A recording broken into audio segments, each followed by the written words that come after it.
Sir ನಮಸ್ಕಾರ, ಮಂಜುನಾಥ್ ಅಂತ ಹೇಳಿ boss TV Kannada channel anchor ಮಾತಾಡ್ತಿರೋದು. ಸರ್ ನಮಸ್ತೆ, ಹೇಳಿ ಸರ್. ಬಿಗ್ ಬಾಸ್ ಸೀಸನ್ 11 ಕಾರ್ಯಕ್ರಮ ಈ ಕೂಡಲೇ ರದ್ದು ಮಾಡಬೇಕು ಅಂತ ಹೇಳ್ಬಿಟ್ಟು ನೀವು ಕಂಪ್ಲೇಂಟ್ ಕೊಟ್ಟಿದ್ದೀರಾ. ಸೊ ಹೌದು ಅದು ಸರ್. ಏನ್ ಕಾರಣ ಅಂತ ಹೇಳ್ಬಿಟ್ಟು ತಿಳ್ಕೊಬೇಕಿತ್ತು ಸರ್.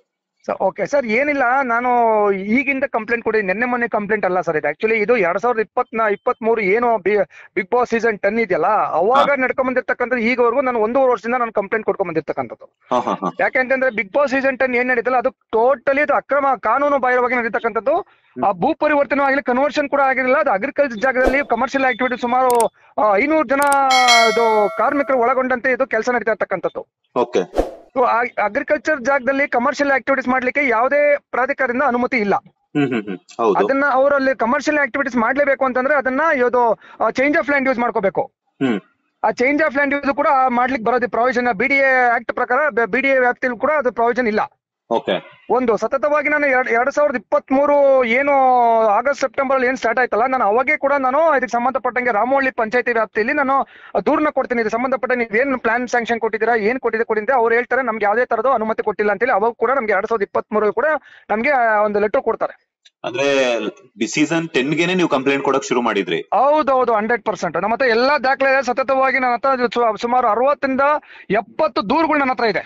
ಓಕೆ. ಯಾರ್ಯಾರಿಗೆಲ್ಲ ಕೊಡಕ್ ಹೋಗಿದ್ರಿ? ಅವ್ರ ಕಡೆಯಿಂದ ಏನು ರೆಸ್ಪಾನ್ಸ್ ಸಿಗ್ತಾ ನಿಮ್ಗೆ, ಹೆಂಗೆ ಅಂತ? ಇಲ್ಲ, ಯಾವ್ದು ರೆಸ್ಪಾನ್ಸ್ ಸಿಕ್ಕಿಲ್ಲ ಸರ್. ಮುಂಚೆ ಏನೋ ಈ ಹಿಂದೆ ಇರ್ತಕ್ಕಂಥ PDO ರಾಮವಳ್ಳಿ ವ್ಯಾಪ್ತಿಯಲ್ಲಿ PDO ಸುನೀತಾ ಅಂತ ಇದ್ರು.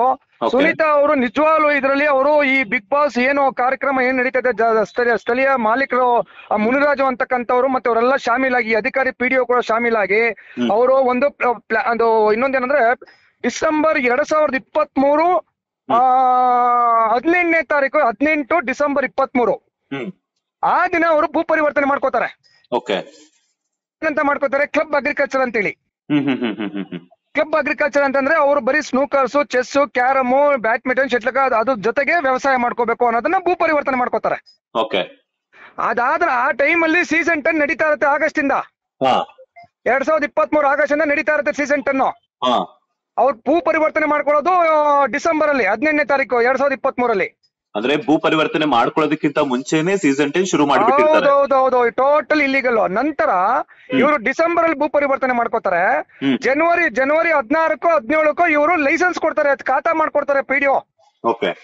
ಏನಕ್ಕೆ ಅರ್ಥ ಮಾಡ್ಕೊಳ್ಳಿ, ಯಾವುದೇ ಒಂದು ಭೂ ಪರಿವರ್ತನೆ ಆದಾಗ ಲೈಸೆನ್ಸ್ ಮತ್ತೆ ಖಾತಾ ಕೊಡ್ಬೇಕಾದ್ರೆ PDO ಅವರು ಸ್ಪಾಟ್ ಇನ್ಸ್ಪೆಕ್ಷನ್ ಹೋಗಿ ಅವ್ರು ಏನ್ ಮಾಡ್ತಾ ಇದಾರೆ ಅಂತಕ್ಕಂಥ ನೆಕ್ಸ್ಟ್ ಮಂಜೂರಾತಿ ತಗೋಬೇಕು. ಪ್ಲಾನ್ ಸ್ಯಾಂಕ್ಷನ್ ತಗೊಂಡಿರ್ಬೇಕು. ಅವ್ರು ಏನ್ ಕೆಲಸ ಮಾಡ್ತಾ ಇದಾರೆ ಆ ಪ್ಲಾನ್ ಸ್ಯಾಂಕ್ಷನ್ ಮೇಲೆನೆ ಇವ್ರು ಲೈಸೆನ್ಸ್ ಕೊಡ್ಬೇಕಾಗಿದೆ. ಲೈಸೆನ್ಸ್ ಕೊಟ್ಟಿರೋದು ತಪ್ಪು PDO ಅವ್ರದ್ದು. ಓಕೆ. ಆಗ ಅವ ಏನು ಭೂ ಪರಿವರ್ತನೆ ಅದಕ್ಕೆ ಸಂಬಂಧಪಟ್ಟಂಗೆ ಸತತವಾಗಿ ನಾನು ಕೇಳ್ಕೊಂಡ್ ಬರ್ತಾ ಇದೀನಿ. ಅವ್ರು ಯಾವುದೇ ರೀತಿ ಸ್ಪಂದಿಸಿಲ್ಲ. ಅವರು ಸುನೀತಾ ಅನ್ನೋರು ಫೋನ್ ತೆಗಿತಾ ಇರಲಿಲ್ಲ. ನಾವೇ ಸುಮಾರು ಸಲ ರಾಮವಳ್ಳಿ ಪಂಚಾಯತಿಗೆ ಹೋಗಿ ಬರ್ತೀವಿ, ಅವ್ರು ಇರ್ತಾ ಇರಲಿಲ್ಲ, ಫೋನ್ ತೆಗಿತಾ ಇರಲಿಲ್ಲ. ಸಾಕಷ್ಟು ಬಾರಿ ನಾನು ಬಹಳ ಕಂಪ್ಲೇಂಟ್ ಕೊಟ್ಟೆ. ಆಮೇಲೆ ಅದಕ್ಕೆ ಸಂಬಂಧಪಟ್ಟಂಗೆ ಜಿಲ್ಲಾಧಿಕಾರಿ ಕಂಪ್ಲೇಂಟ್ ಕೊಟ್ಟೆ, ದಯಾನಂದ್ ಅವ್ರಿಗೆ. ದಯಾನಂದ್ ಅವರು ಆಮೇಲೆ ಇದು ಕನ್ವರ್ಷನ್ ಮಾಡಿಲ್ಲ DC, ಅದಕ್ಕೆ ಸಂಬಂಧಪಟ್ಟಂಗೆ ನಾನು ದೂರ್ ಕೊಟ್ಟೆ. ಅವರು ಸಂಬಂಧಪಟ್ಟ ತಹಶೀಲ್ದಾರ್, ಸೌತ್ ತಹಶೀಲ್ದಾರ್ ಶ್ರೀನಿವಾಸ್ ಅವ್ರಿಗೆ ಒಂದು ಲೆಟರ್ ಕರೆಸ್ಪಾಂಡೆನ್ಸ್ ಮಾಡಿ ಕೂಡಲೇ ಈ ಜಾಗಕ್ಕೆ ಸ್ಥಳ ಪರಿಶೀಲನೆ ಮಾಡಿ ನನಗೆ ವರದಿ ಕೊಡು ಅಂತೇಳಿ ಅವ್ರಿಗೆ ಒಂದು ಲೆಟರ್ ಬರೀತಾರೆ ತಹಶೀಲ್ದಾರ್ಗೆ. ತಹಶೀಲ್ದಾರು ಮತ್ತೆ ಅಧಿಕಾರಿಗಳು, ರೆವಿನ್ಯೂ ಅಧಿಕಾರಿಗಳು ಸ್ಪಾಟ್ಗೆ ಹೋಗಿ ಸ್ಥಳ ಪರಿಶೀಲನೆ ಮಾಡಿ ಹೌದು ಇದು ಕಾನೂನು ಉಲ್ಲಂಘನೆ ಮತ್ತು ಕಾನೂನು ಬಾಹಿರವಾಗಿ ಅಕ್ರಮವಾಗಿ ಬಿಗ್ ಬಾಸ್ ಎಂಬ ಕಾರ್ಯಕ್ರಮ ಯಾವುದೇ ಅನುಮತಿ ಪಡೆಯದೆ ಮಾಡ್ತಾ ಇದೆ ಅಂತಕ್ಕಂಥದ್ನ ಜಿಲ್ಲಾಧಿಕಾರಿಗೆ ವರದಿ ಮಾಡ್ತಾರೆ. ಆ ಜಿಲ್ಲಾಧಿಕಾರಿಗೆ ವರದಿ ಮಾಡೋ ನಂತರ ಅವ್ರು ಏನ್ ಮಾಡ್ತಾರೆ, ಅದು ಆಗಸ್ಟ್ 2024 18ನೇ ತಾರೀಕು ಆ ಭೂ ಪರಿವರ್ತನೆ ಕ್ಯಾನ್ಸಲ್ ಮಾಡ್ತಾರೆ. ಏನು ಕ್ಲಬ್ ಅಗ್ರಿಕಲ್ಚರ್ ಅಂತ ಏನ್ ಕೊಟ್ಟಿದ್ರಲ್ಲ ಅದನ್ನ ಸೆಕ್ಷನ್ 97 ಪ್ರಕಾರ ಅದು ಕ್ಯಾನ್ಸಲ್ ಮಾಡ್ತಾರೆ. ಸೊ ಕ್ಯಾನ್ಸಲ್ ಮಾಡಿದಾಗ ಏನಾಯ್ತು, ಟೋಟಲಿ ಅದು ಕೊಲಾಪ್ಸ್ ಆಯ್ತು. ಈಗ ಅದು ಜಾಗ ಬಂದ್ಬಿಟ್ಟು ಪ್ಯೂರ್ಲಿ ಅಗ್ರಿಕಲ್ಚರ್ ಜಾಗ. ಕ್ಯಾನ್ಸಲ್ ಆದ್ಮೇಲೆ ಅದು ಅಗ್ರಿಕಲ್ಚರ್ ಜಾಗ. ಆಮೇಲೆ ಇವ್ರು ಏನ್ ಲೈಸೆನ್ಸ್ ಕೊಟ್ಟಿದ್ರಲ್ಲ ಆ ಲೈಸೆನ್ಸ್ ನ ಕೂಡ ಕ್ಯಾನ್ಸಲ್ ಮಾಡಿಕ್ಕೆ ನಾನು ತುಂಬಾ ಹೋರಾಟ. ಸುಮಾರು ಏನಂದ ಪಂಚಾಯತ್ ರಾಜ್ ಕಮಿಷನರ್ ಅರುಂಧತಿ ಮೇಡಮ್ ಕೂಡ IAS ಅವರು ಕೂಡ ನಾನು ಕಂಪ್ಲೇಂಟ್ ಕೊಟ್ಟಿದ್ದೀನಿ. ಆಮೇಲೆ CEO ಲತಾ ಕುಮಾರಿ ಅವರು ಕೂಡ ಸಾಕಷ್ಟು ಬಾರಿ ಕಂಪ್ಲೇಂಟ್ ಕೊಟ್ಟೆ. EO ಬಿಂದು ಕೂಡ EO ಬಿಂದು ಅವ್ರು ಏನಿದಾರೋ ಅವರು ಕೂಡ ಈ ಒಂದು ಬಿಗ್ ಬಾಸ್ ಅಕ್ರಮ ಚಟುವಟಿಕೆಯಲ್ಲಿ ಅವರು ಶಾಮೀಲಾಗಿದ್ದಾರೆ. ಯಾವುದೇ ಕಾರಣಕ್ಕೂ ಅವರು ನಮ್ಗೆ ಸ್ಪಂದಿಸ್ತಾ ಇರಲಿಲ್ಲ. ಕೇಳಿದ್ರೆ ಅವರು ಭೂ ಪರಿವರ್ತನೆ ಇವರು DC ಕ್ಯಾನ್ಸಲ್ ಮಾಡಿದ್ರಲ್ಲ, ಇವರು ಮಾಲೀಕರು ಏನ್ ಮಾಡಿದಾರೆ ಅದಕ್ಕೆ ಏನೋ ಸ್ಟೇಗ್ ಹೋಗಿದಾರಂತ ಸಂಬಂಧಪಟ್ಟಂಗೆ. ಏನಕ್ಕೆ ಸ್ಟೇಗ್ ಹೋದ್ರು ಅವರು? ಬೈ ಕನ್ವರ್ಷನ್ ಕ್ಯಾನ್ಸಲ್ ಮೇಲೆ ಸ್ಟೇಗ್ ಹೋಗಿದಾರೆ ಅಷ್ಟೇ ಬಿಟ್ರೆ ಬಿಗ್ ಬಾಸ್ ನಡೆಸ್ಬಾರ್ದು ಅನ್ನೋದಕ್ಕೆ ಅವ್ರು ಸ್ಟೇಗ್ ಹೋಗಿಲ್ಲ. ಪಾಯಿಂಟ್ ನಂಬರ್ 1 ಅದೇ ಒಂದು ಇದು ಇಟ್ಕೊಂಡು ಇವರು ಸ್ಟೇಗ್ ಹೋಗಿದ್ದಾರೆ ಅಂತ ಹೇಳ್ತಾರೆ ಬಿಟ್ರೆ ಬೇರೆ ಯಾವುದೋ ಅವ್ರ ಹತ್ರ ದಾಖಲೆ ಇಲ್ಲ, ಪ್ರೂಫ್ಸ್ ಇಲ್ಲ. ದಾಖಲೆ ಇಲ್ಲ. ಮೊನ್ನೆ ಏನ್ ಮಾಡಿದ್ರೆ ಹೊಸದಾಗಿ PDO ಭಾರತಿ ಅಂತ ಹೇಳಿ ಬಂದಿದೆ, ರಾಮವಳ್ಳಿ ವ್ಯಾಪ್ತಿ ಪಂಚಾಯತಿಲಿ PDO ಹೊಸದಾಗಿ ಭಾರತಿ ಅಂತ ಹೇಳಿ 1.5-2 ತಿಂಗಳಿಂದ ಬಂದಿದ್ದಾರೆ. ಅವ್ರೇನ್ ಮಾಡಿದ್ದಾರೆ, ನನ್ನ ಒಂದು ದೂರಿನ ಮೇಲೆ ಮತ್ತೆ ಒಂದು ದೂರು ಕೊಟ್ಟೆ ಅವ್ರಿಗೆ. ಆ ದೂರ್ನ ಸ್ವೀಕರಿಸಿ ಅವ್ರೇನ್ ಮಾಡಿದ್ದಾರೆ, ಹೋದ್ ತಿಂಗಳು ಡಿಸೆಂಬರ್ 21ನೇ ತಾರೀಕು ಅವ್ರಿಗೆ ನೋಟಿಸ್ ಸರ್ವ್ ಮಾಡಿ ಅವರಿಂದ ಯಾವುದೇ ಉತ್ತರ ಬರೆದಾದ್ಮೇಲೆ ಮಾಲೀಕರಿಂದ ಲೈಸೆನ್ಸ್ ಮತ್ತೆ ಇದು ಖಾತಾ 11B ಖಾತಾ ಕ್ಯಾನ್ಸಲ್ ಮಾಡಿದ್ದಾರೆ. ಈ ಕ್ಯಾನ್ಸಲ್ ಮಾಡಿದ್ಮೇಲೆ ಕಂಪ್ಲೀಟ್ ಟೋಟಲಿ ಇಲ್ಲಿಗಲ್. ಅಂದ್ರೆ ಬಿಗ್ ಬಾಸ್ ಶೋಗೆ ಏನ್ ಕೊಟ್ಟಿದ್ರಲ್ಲ ಇದು ಓನರ್, ಅದು ಕ್ಯಾನ್ಸಲ್ ಎಲ್ಲ ಫುಲ್ ಕ್ಯಾನ್ಸಲೇಷನ್ ಆಗ್ಬಿಟ್ಟಿದೆ ಲೈಸೆನ್ಸ್ ಎಲ್ಲಾನು. ಹೌದು, ಲೈಸೆನ್ಸ್ ಕ್ಯಾನ್ಸಲ್, ಖಾತಾ ಕೂಡ ಪಾಣಿ ಅಂತ ಬರುತ್ತೆ, ಖಾತಾ ಬರುತ್ತೆ, ಈ ಖಾತಾ ಅದು ಕೂಡ ಕ್ಯಾನ್ಸಲ್ ಮಾಡಿದ್ದಾರೆ. 11B ಪಂಚಾಯತಿಯಿಂದ 11B ಇಶ್ಯೂ ಮಾಡ್ತಾರೆ, ಅದೇ ಖಾತಾ ಅದು ಕೂಡ ಕ್ಯಾನ್ಸಲ್ ಮಾಡಿದ್ದಾರೆ ಮೊನ್ನೆ 21ನೇ ತಾರೀಕು. ಕ್ಯಾನ್ಸಲ್ ಆದ್ಮೇಲೆ ಮತ್ತೆ ಯಾವುದೇ ರೀತಿಯಂತ ಕ್ರಮಗಳನ್ನು ತಗೊಂಡಿಲ್ವಾ ಅಂತ?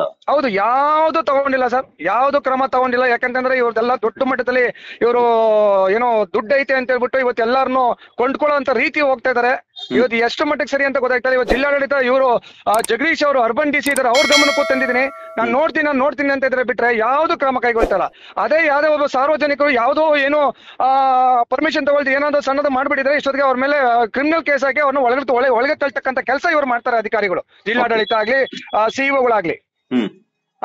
ಪಂಚಾಯತಿ CEO ಮತ್ತೆ PDO-ಗಳು ಮತ್ತೆ EO-ಗಳು ಎಲ್ಲ ಕಾಸಿಲ್ದೆ ಈ ಖಾತಾ ಮಾಡ್ಕೊಡೋದೇ ಇಲ್ಲ ಅವರು, ದುಡ್ಡಿಲ್ದೆ. ಇವರು ಅಕ್ರಮವಾಗಿ ಇಷ್ಟು ದೊಡ್ಡ 100 ಕೋಟಿ ಇನ್ವೆಸ್ಟ್ ಮಾಡ್ಬಿಟ್ಟು ಒಂದು ಬಿಗ್ ಬಾಸ್ ಅಂತಕ್ಕಂಥದ್ದು ಕಮರ್ಷಿಯಲ್ ಆಕ್ಟಿವಿಟೀಸ್ ಮಾಡಕ್ ಜಾಗ ಕೊಟ್ಟಿದ್ದಾರೆ, ಪರ್ಮಿಷನ್ ಕೊಟ್ಟಿದ್ದಾರೆ ಅಂತಂದ್ರೆ ಸುಮ್ನೆ ಕೊಡ್ಲಿಕ್ಕೆ ಬರುತ್ತಾ ಇದು? ಅಧಿಕಾರಿಗಳು ಶಾಮೀಲ್ ಇಲ್ಲ ಅಂದ್ರೆ ಇದು ಮಾಡ್ಲಿಕ್ಕೆ ಬರೋದೇ ಇಲ್ಲ ಇದು. ಅಂದ್ರೆ ರೈತರಿಗೆ ಹೆಲ್ಪ್ ಆಗ್ಬೇಕಾಗಿರುವಂತ ಭೂಮಿ ಕಮರ್ಷಿಯಲ್ ಆಕ್ಟಿವಿಟೀಸ್ ಮಾಡ್ತಿದ್ದಾರೆ ಅಂತನಾ ನಿಮ್ಮ ವಾದ? ಹೌದು, 100% ಸರ್. ನೋಡಿ, ಈಗ ನಾನು ಒಬ್ಬ ರೈತ ಅಂತ ತಿಳ್ಕೊಳ್ಳಿ, ನಾನು ಕೂಡ ಇದು ಅಗ್ರಿಕಲ್ಚರ್ ಅಂತ ಹೇಳ್ಬಿಟ್ಟು ಕನ್ವರ್ಷನ್ ಭೂ ಪರಿವರ್ತನೆ ಮಾಡ್ಕೊತೀನಿ. ಹಂಗ ಅನ್ಬಿಟ್ಟು ನಾನು ಅದ್ರಲ್ಲಿ ವ್ಯವಸಾಯ ಮಾಡ್ಬೇಕು, ರಾಗಿನೋ ಭತ್ತನೋ ಬೇಳೆನೇನೋ ಬೆಳಿಬೇಕು, ನಾನು ಮಾಡ್ಕೋಬೇಕದು. ಅದು ಬಿಟ್ಟು ನಾನು ಏನಾದ್ರು ಇದು ಕಮರ್ಷಿಯಲ್ ಆಕ್ಟಿವಿಟೀಸ್ ನಾನು ಶೋ ಮಾಡ್ತೀನಿ, ಟಿವಿ ನಡೆಸ್ತೀನಿ, ಅದ್ ಮಾಡ್ಕೊಂಡು ಅದಕ್ಕೆ ಪರ್ಮಿಷನ್ ಇಲ್ವೇ ಇಲ್ಲ. ನಾನು ಪರ್ಮಿಷನ್ ತಗೋಬೇಕು. ನಾನು ಅದ್ ತಗೋಬೇಕಂತಂದ್ರು ನಮ್ಗೆ ನಿಮ್ಗೆ 1 ವರ್ಷ 2 ವರ್ಷ ಆಗುತ್ತೆ. ಚೇಂಜ್ ಆಫ್ ಲ್ಯಾಂಡ್ ಯೂಸ್ ಮಾಡ್ಬೇಕು. ಅಗ್ರಿಕಲ್ಚರ್ ಜಾಗದಲ್ಲಿ ನೀನು ಒಂದು ಕಮರ್ಷಿಯಲ್ ಆಕ್ಟಿವಿಟೀಸ್ ಮಾಡ್ಬೇಕಂದ್ರೆ ಚೇಂಜ್ ಆಫ್ ಲ್ಯಾಂಡ್ ಯೂಸ್ ಮಾಡ್ಬೇಕು. ಅದು BDA ಇಂದ ಅನುಮತಿ ಪಡ್ಬೇಕು. BDA ಅವರು ಅದನ್ನ ಪ್ಲಾನ್ ಮಾಡ್ತಾರೆ. ಆ ಜಾಗದಲ್ಲಿ ಮಾಡೋದ್ರ ಮೇಲೆ ಅವ್ರು ಪರ್ಮಿಷನ್ ಕೊಡ್ಬೇಕು. ಅವ್ರೆಲ್ಲಾ ಕೊಟ್ಟ ನಂತರ ಸರ್ಕಾರಕ್ಕೆ ಹೋಗ್ಬೇಕದು. CM ಲೆವೆಲ್ ಹೋಗಿ change of land use, CM level ಇಂದ ಚೇಂಜ್ ಆಫ್ ಲ್ಯಾಂಡ್ ಯೂಸ್ ಹೋಗ್ಬೇಕು ಕಮರ್ಷಿಯಲ್ ಆಕ್ಟಿವಿಟೀಸ್ಗೆ. ಇದು ಯಾವ್ದು ಮಾಡ್ದೇನೆ ಇವರು ಏಕ್ದಮ್ 2 ವರ್ಷದಿಂದ ಇವ್ರಿಗೆ ಮಾಡ್ಕೊಂಡ್ ಬಂದಿರಂದ್ರೆ ಅಧಿಕಾರಿಗಳು ಶಾಮೀಲ್ ಇಲ್ಲ ಅಂದ್ರೆ ಮಾಡ್ಲಿಕ್ಕೆ ಬರತ್ತಾ? ಇದು ನನ್ನ 1 ವರ್ಷದಿಂದ ನನ್ನ ದೂರು ಮತ್ತೆ ನನ್ನ ಕಂಪ್ಲೇಂಟ್. ಈಗ ನೀವೆಲ್ಲ ಹೇಳಿದಿರಾ ಸರಿ. ಇವಾಗ ಅಲ್ಲಿ ಬಿಗ್ ಬಾಸ್ ಶೋ ಕಾರ್ಯಕ್ರಮ ರನ್ ಆಗ್ತಿರೋದ್ರಿಂದ ರೈತರಿಗೆ ಯಾವ ರೀತಿಯಂತಹ ತೊಂದರೆಗಳಾಗ್ತಿದೆ ಅಂತ? ಸರ್, ಅಲ್ಲಿ ರೈತರಿಗೆ ಅಂತ ಹೇಳಕ್ಕಿಂತ ಹೆಚ್ಚಾಗಿ ಅಕ್ಕಪಕ್ಕ ಯಾರಿದಾರೋ ಅಲ್ಲಿ, ಆಮೇಲೆ ಯಾವುದೇ ತರದ್ದು ಪೊಲ್ಯೂಷನ್ ಕಂಟ್ರೋಲ್ ಬೋರ್ಡ್ಗೆ ಸಮಸ್ಯೆ ಆಗ್ತಿದೆ. ರೈತರಿಗೆಲ್ಲ ಸಾರ್ವಜನಿಕರಿಗೆ ನಾನು ಹೇಳ್ತಾ ಇರೋದು.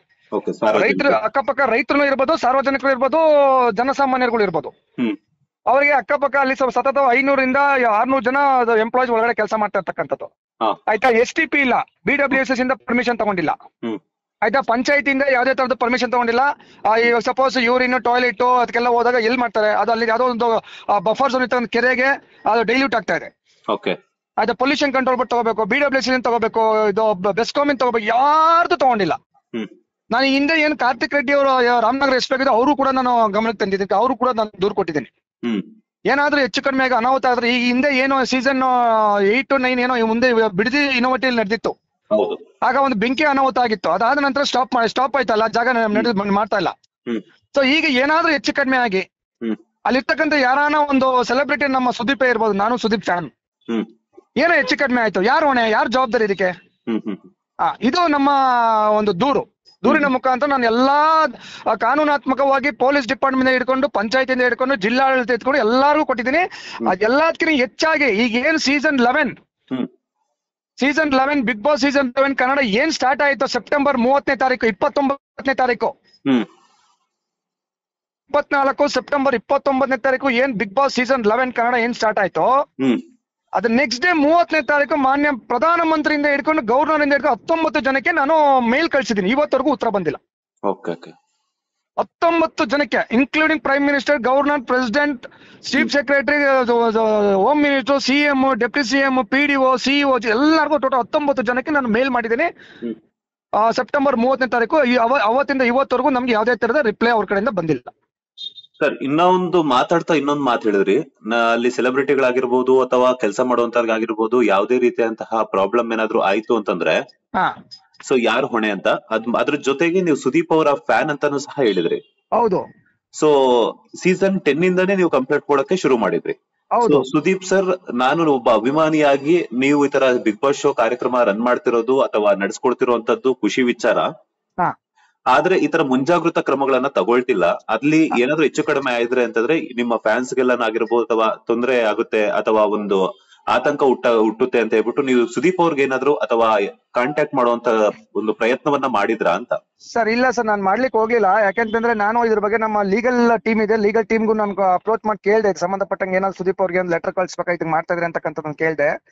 ಅವ್ರು ಒಂದೇ ಮಾತೊಂದು ಲೀಗಲ್ ಟೀಮ್ ಇಲ್ಲ, ಅದು ಸುದೀಪ್ಗೂ ಅದಕ್ಕೂ ಸಂಬಂಧ ಬರಲ್ಲ. ಯಾಕಂದ್ರೆ ಅಲ್ಲಿ ಅವ್ರಿಗೆ ಏನು ಸಂಭಾವನೆ ಇರ್ತದೋ ಆ ಸಂಭಾವನೆ ಮೇಲೆ ಅವ್ರು ಮಾಡ್ತಾರೆ. ಅದಕ್ಕೆ ಜಾಗದ ಮಾಲೀಕರು ಮತ್ತೆ ಏನು ಅದು ಲೀಸ್ ತಗೊಂಡಿರ್ತಕ್ಕಂಥ ಯಾವ್ದೋ ಒಂದು ಎನ್ಮೋಲ್ ಅಂತಕ್ಕಂಥದ್ದು, ಅದು ಪ್ರೈವೇಟ್ ಒಂದು ಇದು ಕೂಡ ಅವರು ಎನ್ಮೋಲ್ ಅಂತ ಕಂಪನಿಯವರು ತಗೊಂಡು ಲೀಸ್ಗೆ ಅದನ್ನ ಅವ್ರು ನಡೆಸ್ತಾ ಇರೋದು. ಸುದೀಪ್ಗೂ ಅದಕ್ಕೆ ಸಂಬಂಧ ಬರಲ್ಲ. ಬಟ್ ನಾವು ಬಿಡಿ ಆ ತರ ಆದಾಗ ಅವ್ರು ಏನ್ ಆಕ್ಷನ್ ತಗೊಂಡಿಲ್ಲ ಅಂದ್ರೆ ನಾವು ಅವ್ರ ಎಲ್ಲರ ಮೇಲೆ ಕ್ರಿಮಿನಲ್ ಕೇಸ್ ಹಾಕೋಣ ಅಂತ ಹೇಳಿ ನಮ್ಮ ಲೀಗಲ್ ಟೀಮ್ ಹೇಳ್ತು. ಹಾಗಾಗಿ ನಾನು ಸುದೀಪ್ ಅವ್ರನ್ನ ನಾನು ಭೇಟಿ ಇದಕ್ಕೆ ಮಾಡ್ಲಿಕ್ಕೆ ಆಗ್ಲಿಲ್ಲ, ಸಂಪರ್ಕಕ್ಕೆ ಆಗ್ಲಿಲ್ಲ. ಯಾಕಂದ್ರೆ ನಾನು ಈ ಕ್ವಶನ್ ಏನೇ ಕೇಳಿದೆ ಅಂತಂದ್ರೆ, ಒಬ್ಬ ಅಭಿಮಾನಿಯಾಗಿ ಒಂದಷ್ಟು ಜನ ಫಾಲೋ ಮಾಡ್ತಿರ್ತಾರೆ. ಸೊ ಅದ್ರ ಜೊತೆಗೆ ಸುದೀಪ್ ಅವರನ್ನ ನೋಡೋದಕ್ಕೋಸ್ಕರನೇ, ಅಲ್ಲಿ ಕಾರ್ಯಕ್ರಮ ನೋಡೋದಕ್ಕೋಸ್ಕರನೇ, ಸುದೀಪ್ ಅವ್ರನ್ನ ಕಾಣ್ಬೇಕು ಡೈರೆಕ್ಟ್ ಆಗಿ ಅನ್ನೋ ಒಂದು ಕಾರಣಕ್ಕೋಸ್ಕರನೇ ಒಂದಷ್ಟು ಜನ ಅಭಿಮಾನಿಗಳು ಬಂದಿರ್ತಾರೆ. ಸೊ ಅಂತ ಟೈಮಲ್ಲಿ ಏನಾದ್ರೂ ಅವಘಡ ನಡೆದ್ರೆ ಒಂದಷ್ಟು ಸುದೀಪ್ ಅವರ ಹೆಸರಿಗಾಗಿರ್ಬೋದು ಅಥವಾ ಅವರ ಫ್ಯಾನ್ಸ್ ಗಾಗಿರ್ಬೋದು ಒಂಥರ ಬೇಜಾರಾಗುವಂತದ್ದು ಮತ್ತೆ ಆತಂಕ ಆಗೋದು ಸರ್ವೇ ಸಾಮಾನ್ಯ ಅಲ್ವಾ? ಸೊ ಆ ಒಂದು ಕಾರಣಕ್ಕೋಸ್ಕರ ನಾನು ಕೇಳಿದೆ. ಅವ್ರಿಗೆ ಏನಾದ್ರು ಕೊಟ್ಟಿದ್ರೆ, ಬಿಕಾಸ್ ಯಾಕಂತಂದ್ರೆ ಬಿಗ್ ಬಾಸ್ ಶೋ ಕಂಟಿನ್ಯೂಸ್ ಆಗಿ ಇಷ್ಟೊಂದು ಸೂಪರ್ ಹಿಟ್ ಆಗಿದೆ ಅಂದ್ರೆ ಅದ್ರ one of the part Sudeep ಅವರೇನೆ ಅಂತ ಹೇಳ್ಬೋದು, ಮೈನ್ ಪಿಲ್ಲರ್. ಎಷ್ಟೋ ಜನ ಕೆಲವೊಬ್ರು ಆಟ ನೋಡೋದಕ್ಕೆ, ಬಿಗ್ ಬಾಸ್ ಆಟಗಳನ್ನ ನೋಡೋದಕ್ಕೆ ನೋಡಿದ್ರೆ ಕೆಲವರು ಸುದೀಪ್ ಅವ್ರಿಗೋಸ್ಕರ ನೋಡ್ತಾರೆ. ಸೊ ಸುದೀಪ್ ಅವರನ್ನ ವೀಕೆಂಡ್ ವಿತ್ ಕಿಚ್ಚ ಸುದೀಪ್ ಕಾರ್ಯಕ್ರಮ ನೋಡೋದಕ್ಕೆ ಒಂದಷ್ಟು ಜನ ಫ್ಯಾನ್ಸ್ ಬರ್ತಾರೆ. ನಿಜ ನಿಜ ನಿಜ. ಸೊ ಹಾಗಾಗಿ ಈ ಒಂದು ಕ್ವಶನ್ ಅನ್ನ ಕೇಳಿದ್ದು. ಇವಾಗ ನೆಕ್ಸ್ಟ್ ನಿಮ್ಮ ಪ್ರಯತ್ನ ಏನಿದೆ, ಹಾಗೇನೆ ನೆಕ್ಸ್ಟ್ ಏನ್ ಕ್ರಮಗಳನ್ನ ತಗೋಬೇಕು ಅಂತ ನೀವು ಪ್ಲಾನ್ ಮಾಡ್ಕೊಂಡಿದ್ದೀರಾ? ಸರ್ ಈಗ ಕ್ರಮ ಅಂತಕ್ಕಂಥ ಈಗ ಆಲ್ರೆಡಿ ನಾವು ಇಷ್ಟೊಂದು ದೂರುಗಳನ್ನ ಕೊಟ್ಟ ಮೇಲೆ ಲತಾ ಕುಮಾರಿ IAS ಅವರು ಪಂಚಾಯತಿ CEO ಅವ್ರು ಬಂದ್ಬಿಟ್ಟು, ಅರ್ಬನ್ CEO ಪಂಚಾಯತಿ ಅವ್ರು ಬಂದ್ಬಿಟ್ಟು ಮೊನ್ನೆ ಆದೇಶ ಮಾಡಿ 6/1/2025 ಆದೇಶ ಮಾಡಿದ್ದಾರೆ. ಸ್ಥಗಿತಗೊಳಿಸಿ ಕೂಡಲೇ ಕ್ರಮ ಕೈಗೊಳ್ಳಿ ಅಂತ ಹೇಳ್ಬಿಟ್ಟು EO ಅವರಿಗೆ ಮಾಡಿದ್ದಾರೆ.